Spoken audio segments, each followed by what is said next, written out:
president of the Louisville Bar Association, and was instrumental in helping this program come together today. So, Tom, take it away. Thanks, Scott. It's my pleasure to introduce my friend, Dan Gediman. Dan is a longtime public radio producer whose work has been heard on All Things Considered, Morning Edition, Marketplace, Jazz Profiles, and This American Life. During his long radio career, he has won many of public broadcasting's most prestigious awards, including the DuPont Columbia Award. For over a decade, Dan produced the popular public radio series This I Believe, and has co-edited 9 This I Believe books, including the New York Times bestseller, This I Believe, The Personal Philosophies of Remarkable Men and Women. Most recently, Dan produced the Audible documentary series, The Homefront: Life in America During World War II, which is narrated by Martin Sheen and was nominated for 2 Audie Awards. Dan is currently producing The Reckoning: Facing the Legacy of Slavery in America, which is the reason we are here today. The Reckoning is being distributed as both a broadcast and podcast series. The Reckoning is a powerful retelling of the history of slavery with a focus on Kentucky. Personally, I consider it one of the most important projects of its type in our time. The law firm of Stolkeen and Ogden is pleased to support this important and timely work as part of its Stride Forward Diversity and Inclusion initiative. I too am personally committed to bringing new audiences to Dan's work. I hope each of you will support this work too. Dan, the floor is yours, or should I say the screen? All right. Thank you so much, Tom, and deeply appreciate all of you who have joined us this afternoon, and I hope this will be an informative, if not always pleasant, hour, because what we're going to talk about by its nature is a pretty ugly period of Kentucky's history and our nation's history. So I'm going to share a screen here and share with you a presentation that I've put together about this project that goes into a little more depth than what you might hear in the radio or podcast of The Reckoning. And I don't know what percentage of you who are in the audience today have heard the series. If you have not heard the series, I, of course, highly recommend that you listen to it. The simplest way to do so is to go to our website, which is reckoningradio.org, reckoningradio.org, and click on the podcast link, and there's links there to all the different platforms, Apple Podcasts, Google Podcasts, Spotify, etc. So the story I'm going to tell you duplicates to some degree a lot of what's covered in the radio and podcast series, but I'm going to go into some details that are only touched on in the series, or in a couple of cases, things that we don't talk about in the series that I thought would be of particular interest to attorneys that may be listening or watching. So I'm going to start with some information that you might not know about slavery in Kentucky. So slavery in Kentucky was extremely widespread, though the total numbers of enslaved people in Kentucky was relatively low compared to Georgia, Mississippi, Louisiana.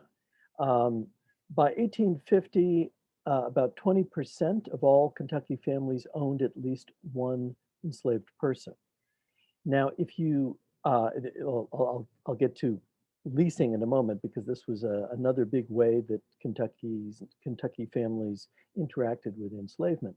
The average slave owner had about 5 slaves, and only 5 people in Kentucky, or 5 men and their families in Kentucky, had more than 100. One of the largest in Jefferson County was William Christian Bullitt, and before that his father Alexander Bullitt, both of whom were prominent attorneys.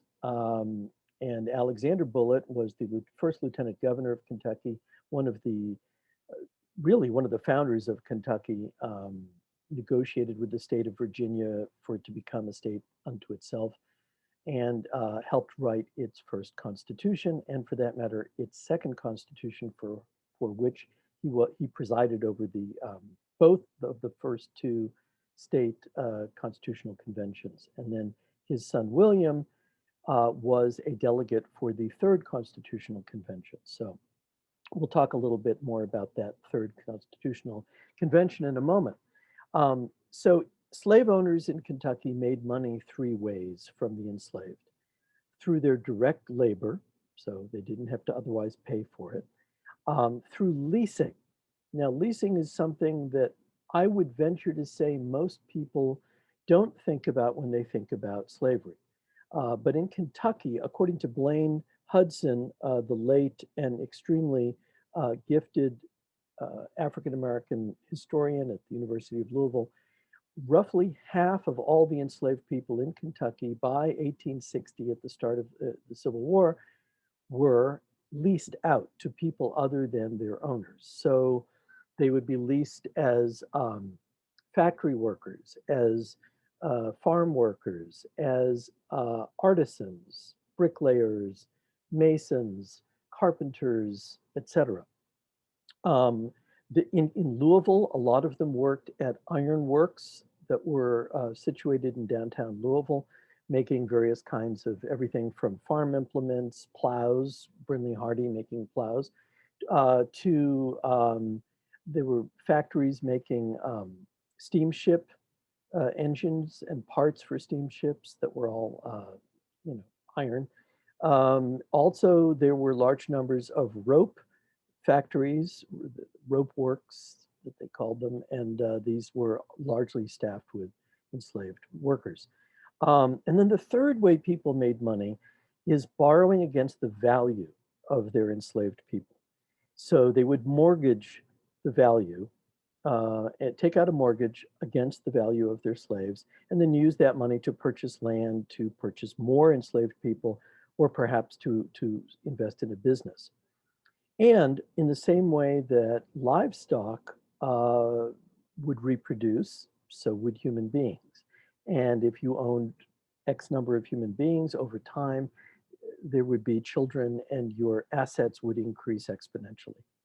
Now let's look at an example of how this worked for relatively lower class Kentuckians, okay?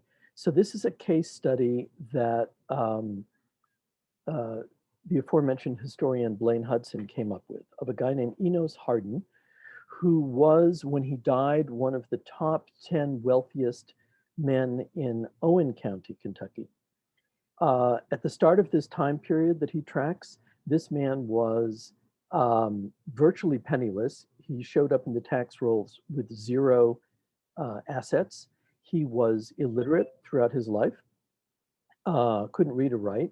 And yet, over the course of his adulthood, because of his slave ownership, he was able to basically live the American dream.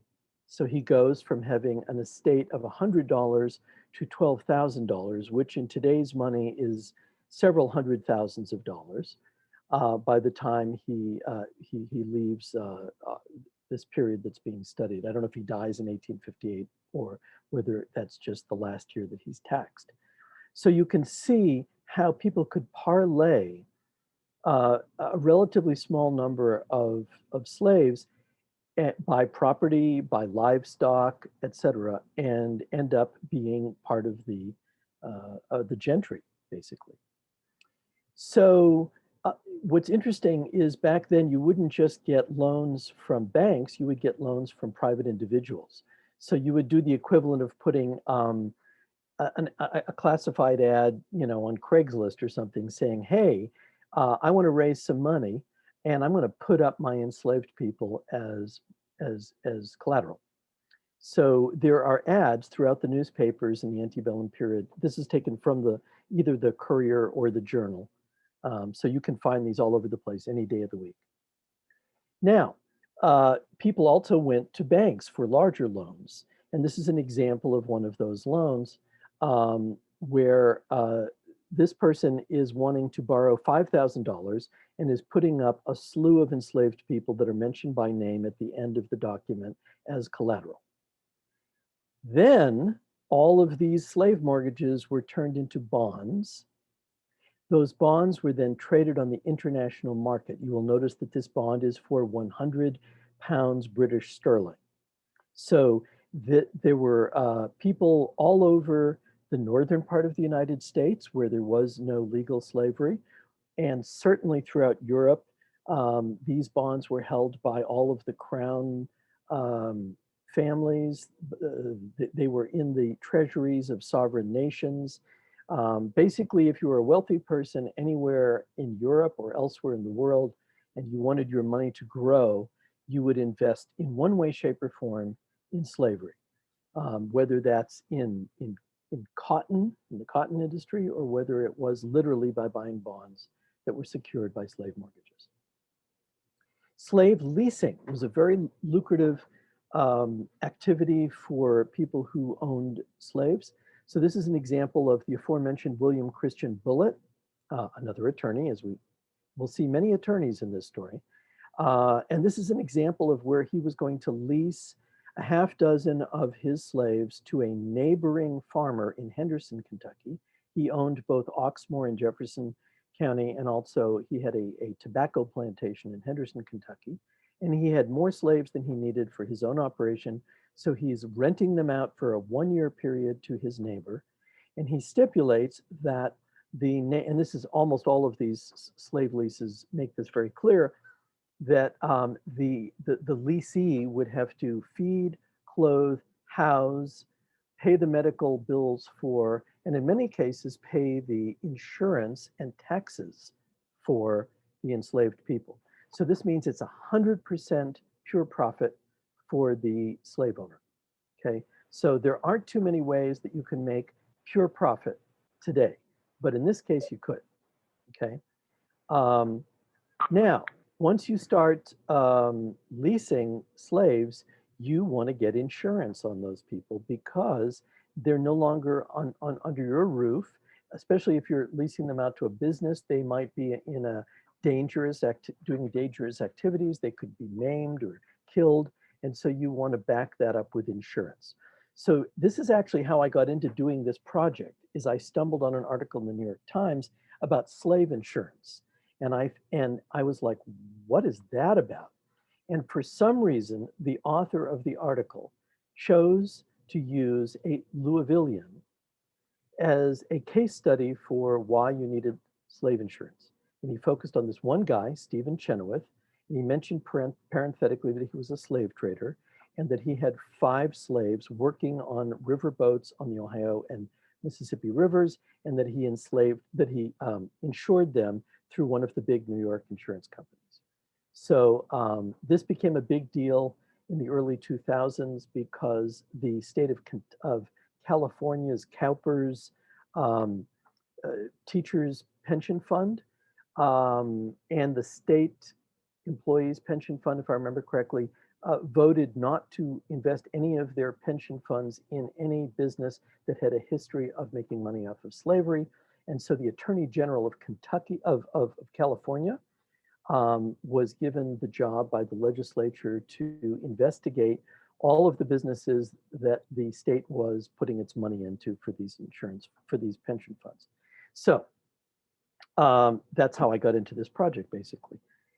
Now this is to show you how much money was involved in the slave economy. And this is just now the actual bodies of the slaves. We're not talking about their productivity. We're not talking about the money that they are putting into the economy through their labor. We're just talking about their value as commodities, okay?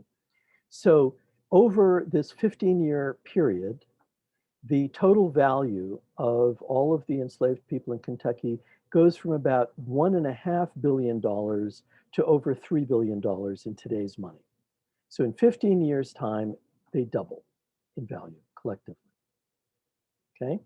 As this happens, everybody and his brother and sister seem to go, well, frankly, they're mostly men, go into the slave trade business. And so the analogy I like to use is during the height of the housing boom in the early 2000s, everyone I knew had a real estate license on the side, or they were doing mortgage banking on the side. And that's what was going on in antebellum Louisville. And this is specifically Louisville, but throughout Kentucky. If you were a grocer, if you were a furniture salesman, if you were selling livestock, if you were selling just about anything, you might also sell some slaves on the side because the money was so good. Now, Kentucky becomes, during this period, the second largest slave exporter in the United States. The first is Virginia, and Kentucky is really only slightly less than Virginia. So the cotton boom creates this enormous worldwide, well, this enormous demand for slave labor because of the worldwide demand for cotton, okay? And cotton just increases exponentially in value during this period. And because they need enslaved people to harvest the cotton, the price of individual slaves triples in a 60-year period between 1800 and 1860, from roughly $500 to $1,500, okay? So, so Kentucky goes all in on this business, okay? And Louisville, because it's a river port, becomes an extremely important hub for the slave trade.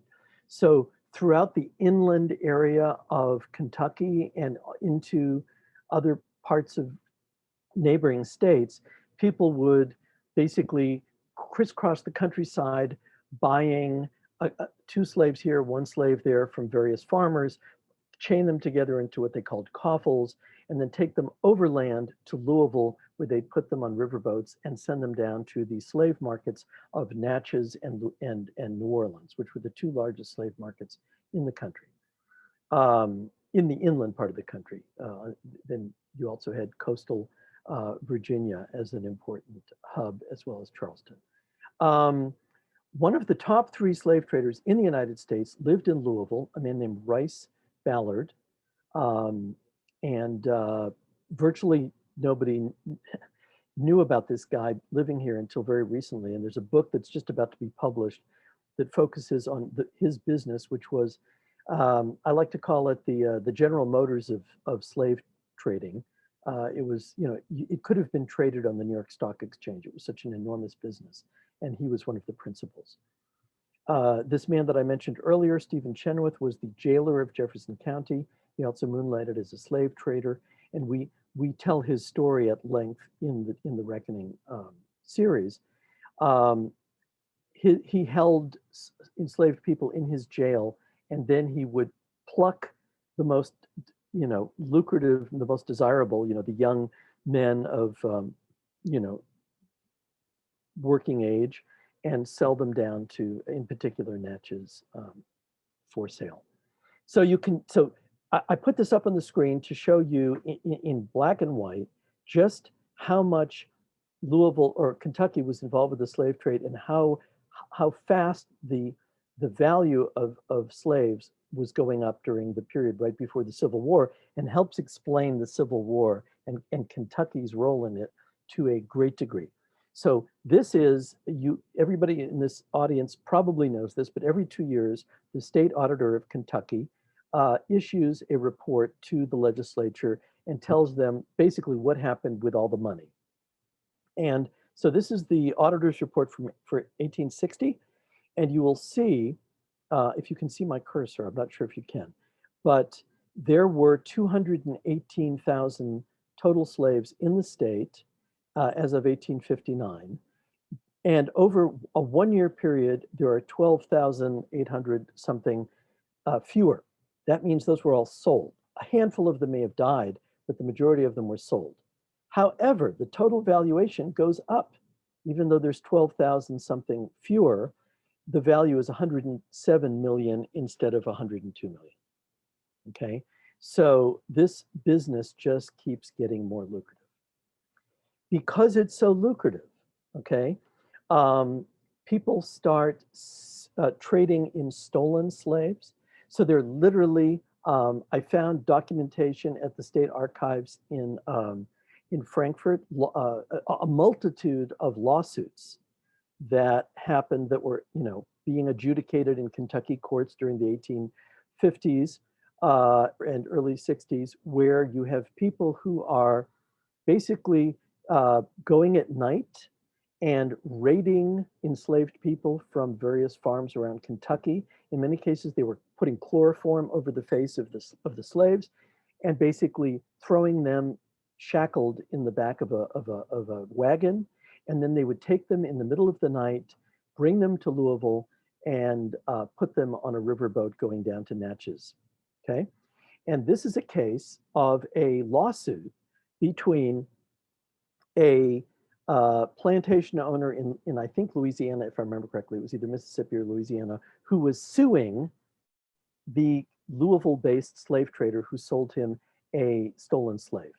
Okay, I take it back. This one is a case where they kidnapped a free person of color from a free state and sold him into slavery. So this is essentially the story of 12 Years a Slave, if any of you have seen that movie. That this was taking place here in Louisville, and so the plantation owner sued the slave trader and said, you sold me a fraudulent stolen goods, basically.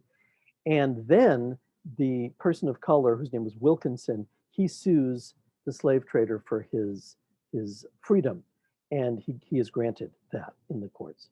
So there are a multitude of such cases you can find if you dig through the case files in Frankfurt.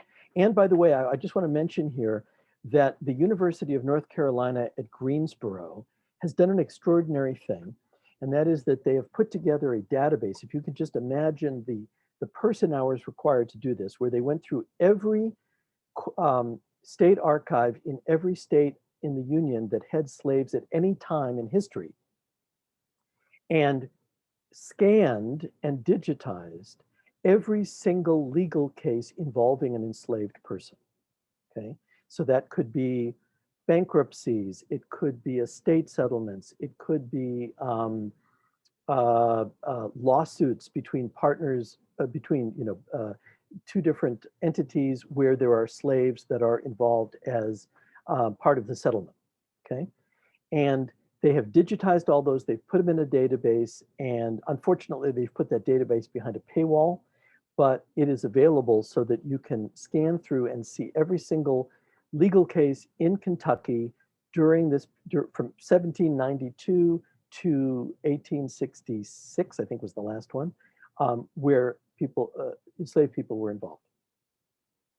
Now, this is an unfortunate part of Kentucky's history, that in particular in Lexington, there was a subspecialty of slave trading involving young women. And when I say young women, I often mean girls, teenage girls that were being sold essentially as concubines, as sex,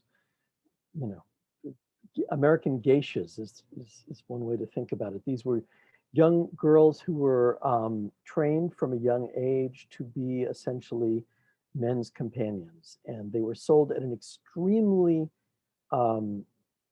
they were incredibly costly. Okay, so this is from a diary kept by one of the senators from Illinois, Senator Browning, and this is his diary entry in 1854. He came to Lexington for the races, and while he's there, he decides to walk through essentially a sales showroom for slaves that's just has these young women, and he is explaining what he sees there, and he asks about the price of one girl, and basically it's $50,000 in today's currency to take her home. Okay, this is really important for this particular audience. One of the most extraordinary things I learned over the course of doing research for this project, and we haven't yet had a chance to focus on this in The Reckoning. I'm planning on doing at least one episode, if not two episodes, about this in our podcast series in the future. It's the 1849 Kentucky Constitutional Convention. It was an extraordinary event that was unprecedented in America, period. Basically, here's what happened.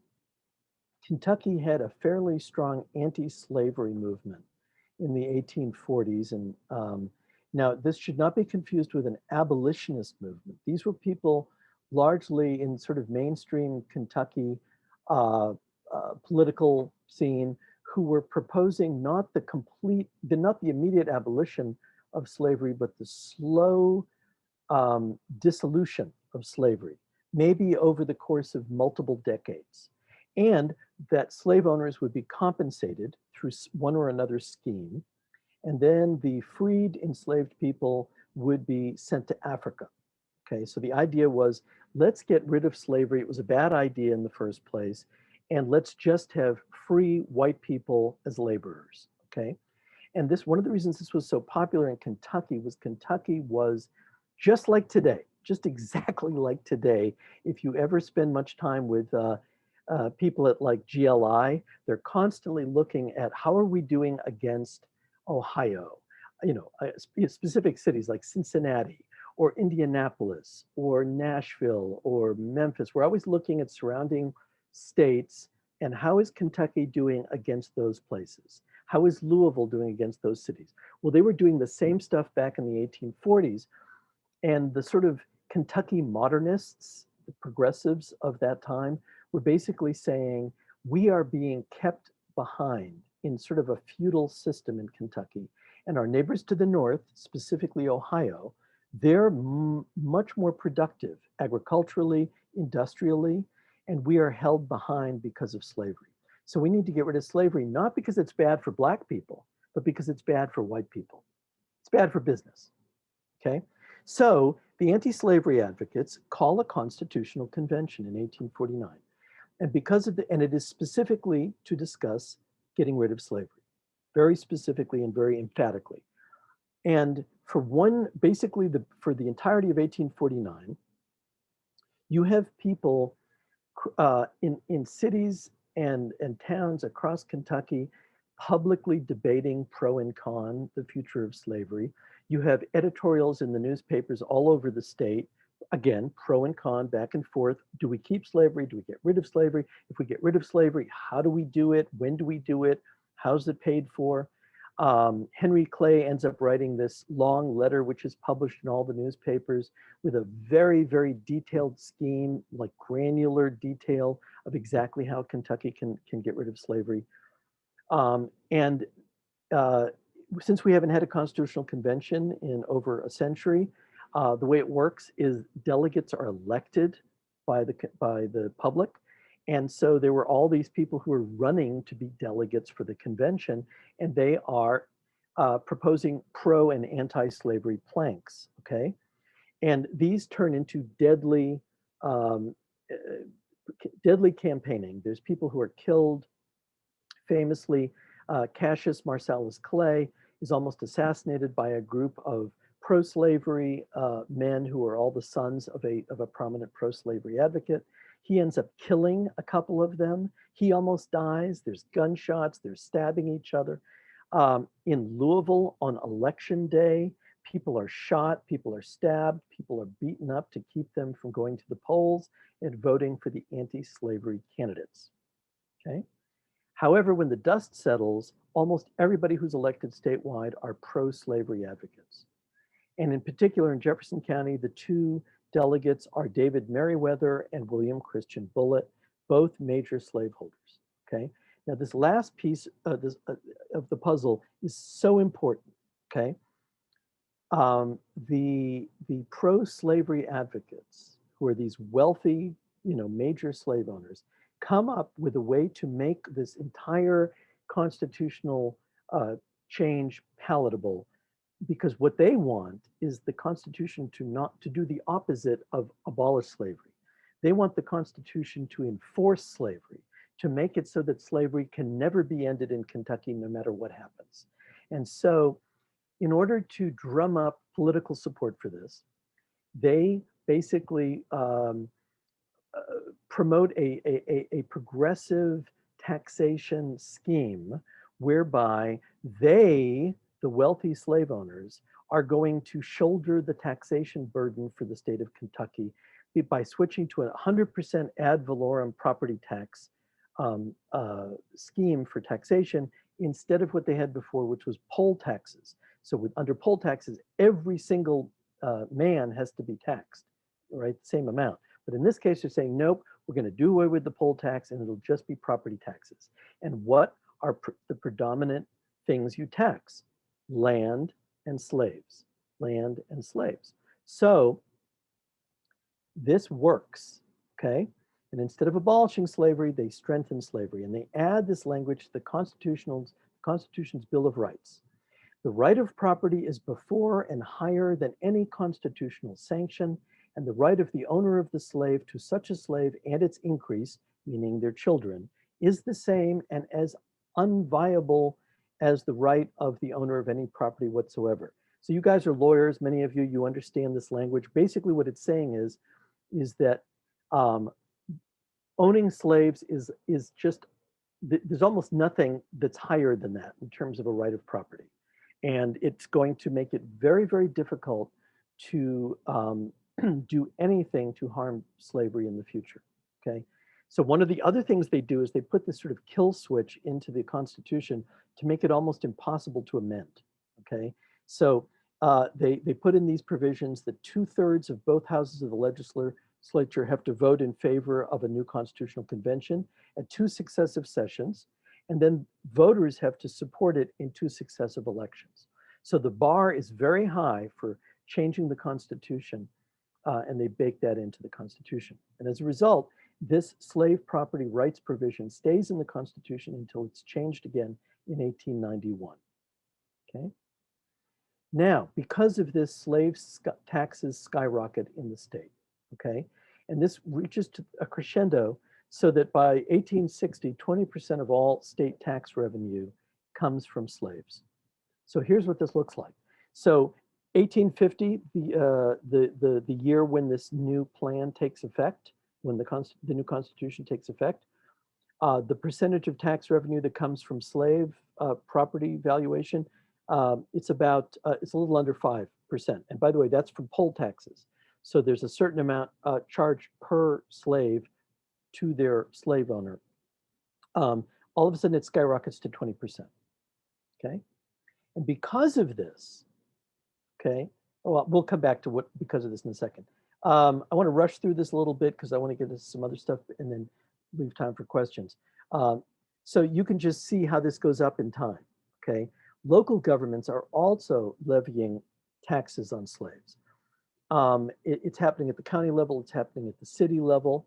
So this is the city of Louisville, okay? Over time, it goes all the way up to $1.50 per $100 of slave valuation. And just to compare it, the current property tax rate in Metro Louisville is 94 cents per 100. So Louisville is really milking the value of slaves here. Okay, now local governments made money in other ways from slavery. One of the big ways they made money was by auctioning off slaves. So it doesn't matter why the slaves are being auctioned, whether it's an estate sale, bankruptcy, foreclosures, lawsuits, or runaway slaves. So the 1850 Fugitive Slave Act demands basically anywhere in the United States that if there's a person of color walking around, that it is incumbent upon white people to basically stop that person and say, hey, do you have your papers, on you, stating that you're a free person? And if they do not show that they are a free person, or that they have a note from their slave owner saying that they have the right to be traveling from point A to point B, they are considered a runaway slave. And baked into Kentucky state law, if it happens in Kentucky, they are automatically put in the nearest jail for 6 months. It is mandated in state law that you have to put ads in the local newspapers, basically saying, we caught this enslaved person named Jim, and he looks like this, and he says he came from such and such place. If this is your slave, contact the jailer in this county. And otherwise, if after 6 months no one claims this slave, they are sold at public auction and the money goes to the state, with the county getting a piece of it, okay? And everybody makes money in city and county government. The sheriff makes money, the jailer makes money because they charge a per day rate for room and board, and that's passed on to whoever buys that slave. They have to pay before they, take home that slave. They have to pay the bill for room and board. So here's an example of a notice of slaves for sale in Jefferson County. And it's unclear what caused this, whether this is a bank, an estate, a bankruptcy, don't know what it is. But the important thing to note here also is that you don't have to pay cash. You can put it on credit. 6 months, 12 months, 18 months, and you pay, interest on that. Jefferson County, this is an example of one of the runaway slave notices, okay? And you can see it says, if this is your property, contact this jailer for Jefferson County. So here's just a quick overview of what was going on in Jefferson County, okay? And to understand how much money is involved here, okay? According to the 1860 census, there's roughly 10,000 slaves in Jefferson County. The average value of a slave in Jefferson County around that time was $1,800 a pop. That's $55,000 in today's economy. So if you were to put this in terms of today's currency, roughly $500 million of wealth tied up in the flesh of enslaved people in Jefferson County. So let that sink in a little bit, what $500 million looks like today, and how much we might go to the mat in Jefferson County if there was something going on whereby $500 million was going to be lost, okay? And this is why it becomes very, very, very clear that one of the reasons why Kentucky was split over the Civil War is because so many people had so much money tied up in slavery. So the idea of all of a sudden slavery being abolished and Kentuckians losing all the wealth tied up in enslaved people was enough of a reason to go to war. So this is an editorial in the Louisville Courier, which was the pro-Confederate newspaper, shortly after the war starts, December 1861. And I'm going to read it out loud because it's worth thinking about. There are 250,000 slaves in Kentucky worth more than $100 million. That's $100 million back then. To emancipate these Negroes would be to destroy at one blow more than 1/5 of the taxable property of the state, cutting off 1/5 of the total revenue of the state. Additional taxes would have to be imposed on land, houses, and personal property. Many of the best and most loyal citizens of the Commonwealth would be reduced from affluence and luxury to ruin and beggary. So it's very, very clear this was not about states' rights. This was not about honor. This was about money. This was about money. All right. Now, one of the reasons you don't know this story that we're telling in the Reckoning, and that you probably, if you went to school here or frankly anywhere in the country, you would not have heard this story, is because of what was came to be known as the Lost Cause. Okay, and the Lost Cause was basically an organized propaganda campaign on the part of a combination of former Confederates and their wives, who founded the United Daughters of the Confederacy. One of the biggest United Daughters of the Confederacy chapters in America was in Louisville, and they had a publishing arm. And they published 2 publications, one of which was The Lost Cause, and there's a picture there on the right. They were deeply involved with putting up Confederate monuments all over the country. Also published in Louisville was the Southern Bivouac, which was essentially a Confederate alumni magazine. And both of these publications were the brainchild of a husband and wife team of Basil Duke, the former Confederate general, and his wife, and I'm spacing her first name out, and I apologize for that. She was the sister of John Hunt Morgan. So they're Confederate royalty, no matter how you look at it. So one of the things the United Daughters of the Confederacy did in Louisville, in Kentucky, and certainly throughout the South, is to lobby schools and school systems to change how they teach US history in the schools, okay? And to that end, they publish textbooks, brand new textbooks that they hire the writers, and they print the books. Many of these books were printed in Louisville at basically the Courier Journal's printing press, what's now Standard Gravure. And then the textbooks were given for free to public schools and public libraries all over Kentucky. And there's evidence that these textbooks were used as late as the 1970s in schools in Kentucky. Sorry, in the United States. I haven't been able to prove whether they were in schools in Kentucky. All right, so one of the major goals of this particular project is to counteract all this propaganda, all this bad history that many of us were taught in school, okay? So some of the what I'm calling bad history is the Civil War wasn't about slavery, it was about states' rights. Slavery really wasn't that bad, especially in Kentucky. It was quite mild. Slavery was probably good for Black people, taught them a trade, kept them out of trouble, Christianized them. These were all the arguments that the lost cause people said. And then they pointed to, and by the way, as soon as we got rid of slavery, all hell broke loose. We had Reconstruction, which was a disaster. Black people can't take care of themselves. They certainly can't be elected to anything. They can't be allowed to vote. And that's why we had Jim Crow. Not to be bad guys, but just because they needed some boundaries around them, okay? And that is the history that I was taught in Massachusetts, of all places, okay? So to combat this, we've done a lot of stuff on our website at reckoningradio.org. So I compiled all the available oral histories of enslaved Kentuckians, people who ended up settling all over the country and then were interviewed in the 1930s by the WPA Writers Project.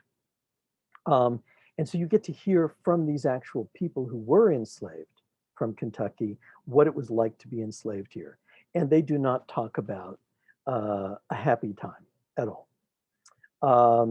And then, so we have hired curriculum developers to create curricula for elementary, middle, and high school students that are available for free for any educators who want to download them from our website. We also have a detailed bibliography with books and articles about slavery in Kentucky and slavery nationally. As I mentioned before, you can find our podcast there. And we are just getting ready to launch some really exciting stuff pertaining to genealogical resources to research both the enslaved and enslavers. So we're going to eventually have tools on our website. For instance, if you want to find out if there's slaveholding in your family's past, we can direct you to how you can find stuff online that will help you research that, but also for African Americans to help them find the identities of their enslaved ancestors. So here's what we're trying to accomplish in the next several years with this project. We're going to keep doing the podcast, and we're going to keep doing programming for public radio for years to come. There's so much yet to be said about the impact of slavery in Kentucky, on the Midwest, on the South, on the North, on the West. And so the thing I'm working on right at the moment, and actually there's dry erase boards all over my office, all about something called the Northwest Conspiracy, which was basically a pretty extraordinary conspiracy to overthrow the state governments of Kentucky, Ohio, Illinois, Indiana, Michigan, and Missouri all at once, and then decapitate the federal government, assassinating the president, the vice president, and the cabinet, and installing a pro-Confederate set of puppet governments in all the states, and then suing for peace with and they had one of two goals, which was number one, basically letting it all be the Confederacy, or to have a negotiated peace where there's a separate country, the Confederate States of America and the United States of America, but they have treaties between them so that if slaves escape the South, they will be returned back. So this almost happened. This was going to be a violent conspiracy. They were going to blow up buildings. They were going to assassinate governors and state legislative leaders. And the reason it didn't happen was largely through the work of one man who was a Kentuckian from Taylorsville, who was a Union spy, who became the #2 man in the conspiracy in Kentucky. The #1 man in the conspiracy in Kentucky was the Chief Justice of the Appellate Court, Joshua Bullitt. And parenthetically, the chief Confederate spy became the Chief Justice of the Appellate Court in the 1870s. Another part of the conspiracy was the future governor of Kentucky, Luke Blackburn, who conspired to kill hundreds of thousands of Northerners by using yellow fever as a biological weapon.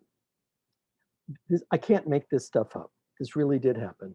And we're going to do a multi-part series about this this spring. The next thing I want to mention to you before we get to questions is something I'm super excited about, and it's something actually that I've been corresponding with Tom Williams about, and that is to create an online database containing all the information that is available about enslaved men from Kentucky who joined the Union Army. And there's over 20,000 of them. There is an existing database that's been created and with digitized information about these men. And what we want to do is to hire a group of African Americans from Kentucky to basically research all of these soldiers and to put in one place online all the information we can find about these soldiers and their families. And this has been described as sort of the Rosetta Stone of understanding African American history, because African American families can't get past the 1870 census, which is the first time that African Americans are named by name, first name and last name. However, we have the first names and last names of Civil War soldiers, African American Civil War soldiers.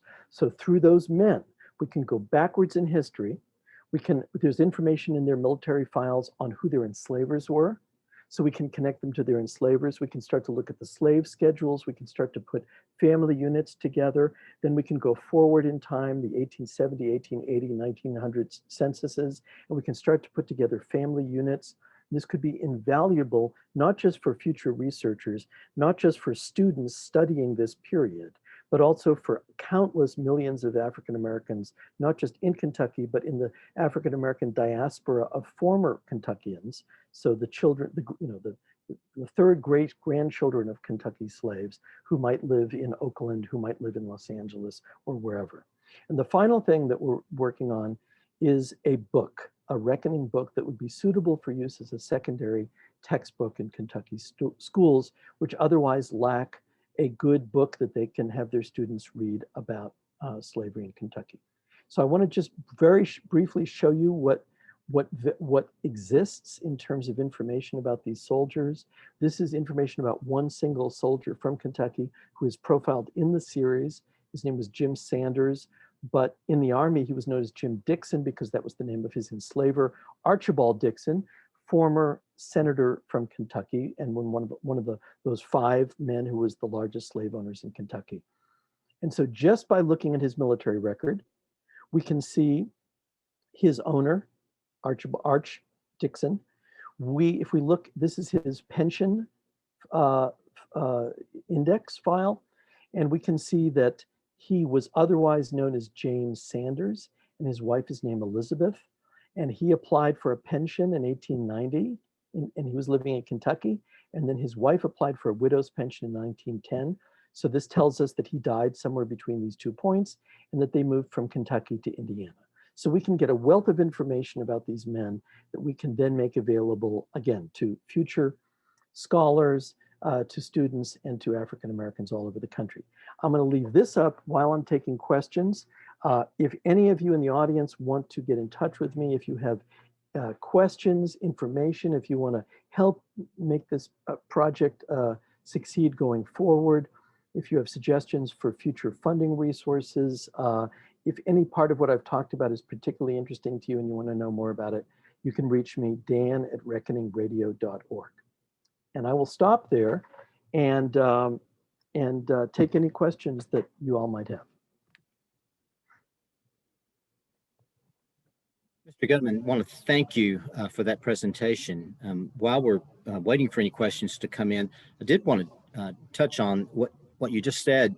How can those within our listening audience today support your work? Well, in the ways that you've indicated? Well, so I'll be explicit. We are a nonprofit organization, Reckoning Inc. We accept donations on our website at reckoningradio.org. We also have a Patreon account. You can become a patron of the of our organization and the radio series and the podcast. So that's there. If you happen to sit on the board of a foundation, or or maybe your business does grants to local nonprofits, we'd love to hear from you. And by the way, if you know of any repositories of information about slavery in Kentucky that maybe I don't know about, family archives, things like that, we'd love to know about that.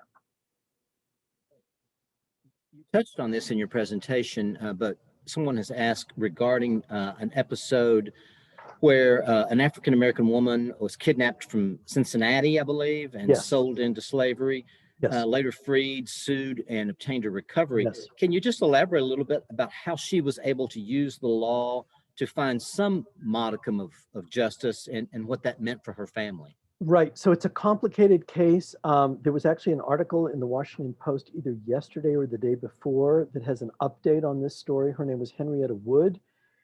She was a free woman living in Cincinnati who was kidnapped by the assistant sheriff of whatever the county is right across the river in Covington. Kenton? Campbell, it's either Campbell or Kent. Anyway, he was the assistant sheriff. He kidnapped her. And much like the guy that I profile in this series, who is the jailer and a slave trader, he's a sheriff and slave trader. And he sells her into slavery. And when the war is over, she sues him, and she sues everybody that she encountered, along the way. The person who re-enslaved her, the slave trader who kidnapped her, and everybody who was involved with it. And eventually, what she actually gets money for is, it's kind of a narrow thing that the judge that eventually ruled on, and I'm racking my brain whether it was whether it was kidnapping or whether it was some sort of like very specific tort that I don't remember. But it's what you can. There's a Pulitzer Prize winning book about this called "Sweet Taste of Liberty." Sweet Taste of Liberty by Caleb McDaniel, well worth looking for. And he also wrote a article that's in Smithsonian Magazine that you can look up on Google that synopsizes the story. And again, the Washington Post just ran a long story about this, I think either yesterday or the day before. Another question has to do with our state song, Stephen Foster's My Old Kentucky Home, which paints a lovely pastoral, albeit false, narrative about slave life in Kentucky. And some are now advocating for changing the state song. You want to comment on that? Yes. So guess what? We're going to do a whole episode on My Old Kentucky Home. It's going to feature an interview with, oh gosh, I'm spacing right this second. Emily Bingham. Emily Bingham is writing a book on My Old Kentucky Home that's going to be published next year. I interviewed her last year about the history of My Old Kentucky Home, which derives from the book Uncle Tom's Cabin. And by the way, what the song is actually about, it's from the vantage point of Uncle Tom, who is about to be sold down to a plantation down south. And he is thinking ahead to the end of his life, when he would be dying, because so many slaves died in the sugar plantation fields of the Deep South. The death rate in Louisiana sugar plantation was extraordinary. So he's just thinking ahead about the day that he's going to die, and how he will be pining for his people back in Kentucky, his old Kentucky. So it's not things are great in Kentucky, it's he will miss his family members back in Kentucky as he's dying in the killing fields of the sugar plantations. So it's a complicated story. It's a complicated song. It was Frederick Douglass's favorite song. It was at the time considered almost like an abolitionist anthem. So it's a complicated story. It's not just a simple thing. But I guarantee you the people who are standing up and singing at Derby Day have no idea what it's about. Right. And that's another example of how our education or our miseducation has caused us to hold certain beliefs that you're helping to disavow with this process. Uh, Along those lines, someone has, well, I'll ask, I've been reading Howard Zinn's People's History of the United Oh States. yeah. And in your work, have you encountered examples of slaves who were actually conscripted or volunteered to fight on the Confederate side of the controversy? So this is one of those lost cause neo-Confederate myths that pops up in a lot. There's a tiny number of African American men who are conscripted into the Confederate Army, and the main reason they're not used. And by the way, there's pressure at a certain point during the end of the Civil War. They're desperate for warm bodies on the battlefield, and there's several people in the Confederate leadership saying, "Hey, why don't we go ahead and bring the slaves in?" And they say no. And the main reason is because there's this terrible fear of armed insurrection. There's been a terrible fear of armed insurrection going all the way back to the 1600s. You can find evidence of this in the equivalent of newspaper editorials back in the 1600s. Basically, people were terrified of armed groups of black men. So why on earth would you put guns in the hands of your slaves when you're fighting a war that at this point has become pretty clearly a referendum on slavery? Okay, after the Emancipation Proclamation, the veils are taken from everyone's eyes, and certainly in Kentucky, people are very clear that that's what we're fighting for. And I just want to mention parenthetically, Kentucky saw an enormous number of Union troops desert. Officers resign their commissions, and in some cases, they tried to join the Confederacy, meaning join the Confederate Army. And a lot of the pro-Confederate guerrilla forces that make Kentucky this incredibly dangerous place during the later years of the war are guys who were Union soldiers, quit the Union Army because of the Emancipation Proclamation and the idea of the enslaved being freed in Kentucky. And specifically, they're quitting because Lincoln has okayed Black Kentuckians joining the Union Army. And they're like, that's the last straw. You're going to arm these former slaves, and we're going to have to like do what they say. I'm out of here. And so it becomes a huge issue. And we talk about this in the second episode of the series. One last question. This is from a listener. Who was the man who stopped the Northwest conspiracy? What did he do to stop it, and what happened to him? Sure. Felix Stidger, Stidger. And I was just looking yesterday. There is a nonprofit group in Taylorsville, I guess that's Spencer County, called the Felix Stidger Memorial Foundation or something like that. And they have taken his house in Taylorsville and turned it into it's on the Federal Register of Historic Homes. And they have just put up in the past year a historical marker in Taylorsville that tells the story of this guy who died in relative obscurity and poverty, but almost single-handedly was the reason why there was no uprising in Kentucky. Because at the very last minute, and I mean the last minute, they decapitated all the leadership. They arrested all the leadership of the conspiracy in Kentucky all in one fell swoop. And they captured an untold number of guns and ammunition and explosives in various caches all over Kentucky. It's quite a story. Well, we have reached the end of our hour, and so with that, we'll adjourn. But with our thanks, as you mentioned at the outset, not all of this history is easy to accept and to understand. But one of the goals of having a Black History Month program for the bar is to confront our past and to gain a better understanding of really where we've been, so we can chart where we want to go in the future. So we want to thank you for adding to our knowledge today, and thank everyone who tuned in to listen to this. And again, I recommend the podcast series to them. Tell them again how they can access that. Yeah, so I'll just put this, share this up on, one more time. Can I do this? I can't really, sorry. It's reckoningradio.org. Let's see if I can. reckoningradio.org is the website. And if you want to contact me, dan@reckoningradio.org. Well, thank you, Mr. Gediman, and thank you, listeners. That will conclude our program. All right. Thank you so much, Scott. You're welcome.